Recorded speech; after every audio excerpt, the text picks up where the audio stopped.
Good afternoon and welcome to the Ron Talks Tabletop Podcast Super Show Sunday. Today I have on the podcast Michael Kirk, and I'm going to give him a chance to introduce himself. Hey, Michael.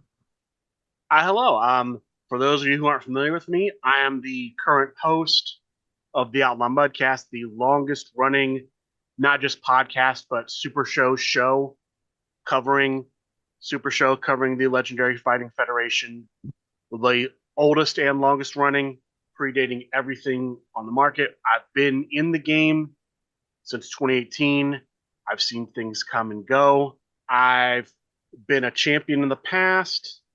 I'm a former Underworld champion, former Play Pure champion. I'm one of the, I think it's 7 people that's won the big Gen Con World Championship tournament, which is kind of crazy for me to say because I never thought that I'd had that achievement under my belt, and I pulled it off this year. You know, I'm not a name that I think is considered one of the tops in the community, but I think I've overachieved for where I would rank, where the LFF ranking committee would put me if we had our own PWI top 500. I think I'd be in the middle, but I think I'd be a little bit higher up. Well, all right. Well, I don't have any sense of context to know if that's an actual true statement or not. I personally have a little bit higher higher opinion of you. So immediately, I make my opening statement, and you're pressing X to doubt over there. See what I'm talking about? See what I'm talking about? Hey, Michael, I'm trying to give you your flowers. I always wonder where that statement came up because I see people saying that, and I'm like, where did that come from? Where did that expression come from? I want to say it came from opera for divas, and then give flowers at the end of the performance. But it's just okay. It's just into a generic thing. Huh. All right, did not see that coming. Anyway, so I wanted to ask you, thank you for being on the podcast. I would like to get into these questions here. I know that you've been into Super Show in 2018, but I want to know just how did it happen? How did you come upon the game? And just tell me about your entry into Super Show as a hobby. So did you see the recent post on the discussion group where the SRG boss found some, video from 2018, had that picture of young Calais in the t-shirt? Yes. It was at that Origins 2018 when I first discovered the game. Jared Bridge and I were we both know each other from playing HeroClix. We were just walking the vendor hall one day. I can't remember if it was Sunday, if it was Saturday, what day. And way back, if you come in the front door of the vendor hall, back right corner, we're just walking the hall, and that's where the Super Show booth was. John Calais himself kind of pulls us into the booth and gives us a demo. We play. Jared ends up taking that. Afterwards, he tells me, I see you understand the game, you grasp it really well. And he was very, complimentary of me. And I think I ended up picking up product that day. I liked the game, but I didn't really play the game. We didn't have a local play group. I did actually start a little play group. I would go to my local game show, set up demos, never got anyone to show up. At Gen Con 2018, I decided, you know what? I'm going to drive to Gen Con 2018 just on a whim. Just got in my car, because it's only about 3 hours from Columbus, right, Ohio, where I'm based, to Indianapolis, Indiana. So I get in the car, drive out there, buy my one-day badge, end up participating in the World Championship tournament, the first one that Polverino ends up winning to go on his streak of 3. I get to meet Sage there, the boss, Harvey Luster. I got to meet Harvey Luster for the first time there. And apparently he had just kind of debuted because he was like a big hit. I got to meet the Caveman for the first time. This was the Gen Con where there was a player in the game named Sean Taft. And Sean Taft and John Calais had a feud. And the way they ended up sort of settling that feud is John Calais picked 3 teammates. Taft picked 3 teammates. They battled off in singles matches. And then sort of the winner of that series, if Sean Taft won, John Calais got demoted to the ring crew, lost his general manager spot, and Caveman became the general manager of Gen Con. So I was there to see Caveman run around in Calais's blazer and tie over his neck in the Caveman regalia. So it's the Caveman and the Caveman's full Caveman regalia, blazer, general manager Calais puts on the t-shirt. That's what made me first think that was Gen Con, because it was Calais in the t-shirt, because Calais hasn't worn the t-shirt for a long time, but he was in the t-shirt for that because he was ring crew Calais. And there are a couple people out there who have autographed Ring Crew Calais spectacles because he only signed them as Ring Crew Calais that day. I was there, Sage the Wiccan Witch, Samantha Resk, wife of Steve Resk, the founder, CEO of SRG Universe, suggested I play Gold Standard. I bombed out 0-7 with Gold Standard, couldn't get a win, went back home. And then, kind of crazy, the Cruise of Jericho happened. The first ever Cruise of Jericho. I don't know how much you know about the history, but SRG Universe is one of the sponsors of the Cruise of Jericho. And that's actually how the Columbus play group starts. A lot of Columbus players are on the Cruise of Jericho, and they learn about the game from the Cruise of Jericho. I ended up meeting them the night before Plaid Saturday. That was the Create a Competitor tournament held at Comic Book World in Louisville, Kentucky. So I ended up going to that. So I missed the first ever BCW event because it's held on the same day. Polka versus Polverino in the finals. Press 1P is the Immortal Warrior. Polka as AJ Styles, with AJ Styles winning. Interesting. So I guess you were in after that, right? Like, sounds like After that, we started having monthly events at BCW. Eventually, that became weekly events. It was really, I was glad to go to the big events, but once we kind of got a local play group, we got a good group going that we've still managed to maintain today. I think actually they're doing they're at locals right now while we're recording.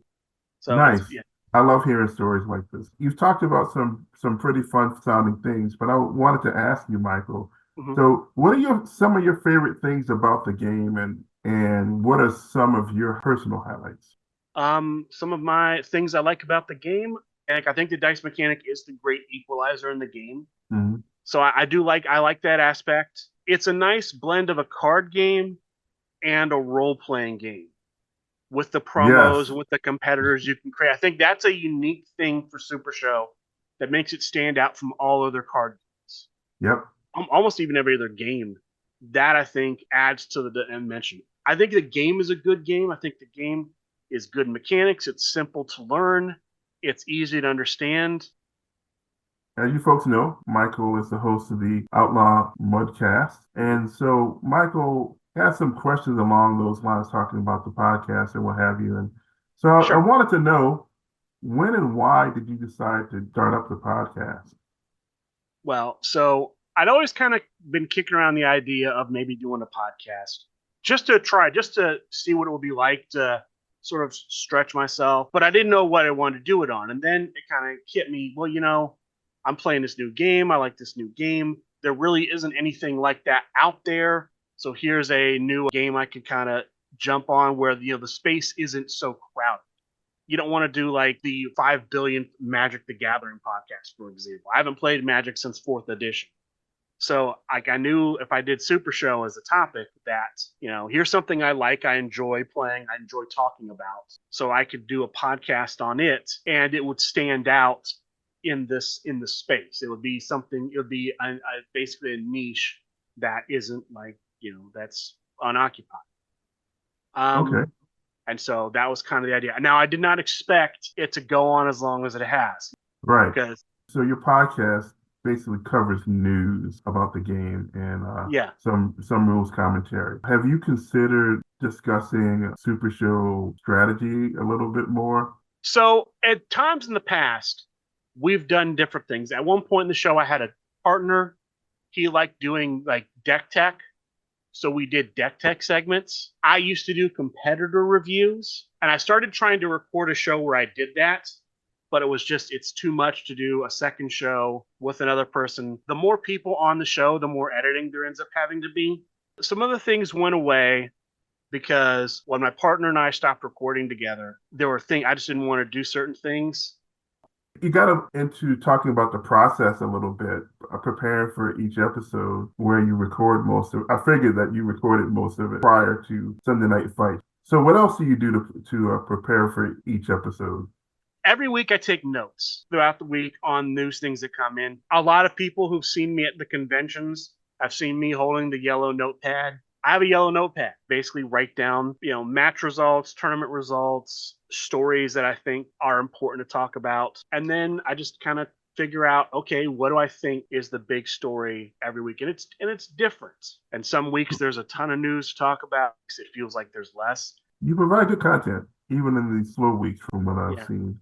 I know that the show, and I know for some people the show is very dry because I am just kind of giving the news. I'm not really getting into a lot of analysis. I'm not really getting into a lot of discussion. I wanted to ask Michael, what's been the most challenging part of doing the podcast? Just chasing everything down. I mean, you have to be constantly watching the discussion group for things to be released. I have to watch the discussion group. I watch Talk of the Universe every week twice. I watch Expanding the Universe. And then unfortunately, there are a lot of things I just don't get to watch. Candy Shop Talk every now and again, this show, Misfit TV here and there. Because a lot of times that's how some of this news will drop. It'll drop in a promo, or it'll drop in somebody posting a video. And so that's probably the biggest challenge, is having to basically stay dialed in, looking here and there to get these little bits of news so I can put them on the show. Right.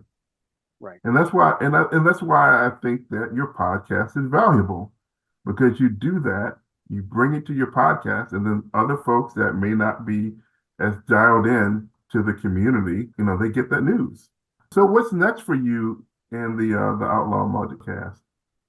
I'm gonna keep making shows. We're coming up on show 300. I don't know if we're gonna do anything special for show 300. We're gonna have our big controversial SRG award show analysis opinion show. Folks, there's still time to vote. Oh yeah, you have till next Friday, you have till the 12th. So Thanks for once again taking your time. I really appreciate it. I enjoyed the conversation. As I said before, I think your podcast is a valuable asset to the community and bringing the news in a timely fashion. I just want more people to know about it, particularly those people that would be like watching or listening to this podcast that are not into Super Show as a hobby. They'll get to know, well, there's something out there that will give them a sense of what's going on in the game. So thank you. thank you for having me on. I look forward to people getting to see this. I hope it's not your lowest rated show. I hope I bring the fans. All righty. So folks, thank you for listening and watching. Oh yeah, one more thing. Outlaw Mudcast available on Spotify, Apple Podcasts, YouTube, wherever you can find podcasts. Should bring that up. Vote That's right. JAC in the 2024 Creative Competitor Competition once that starts. And until next time, see you later.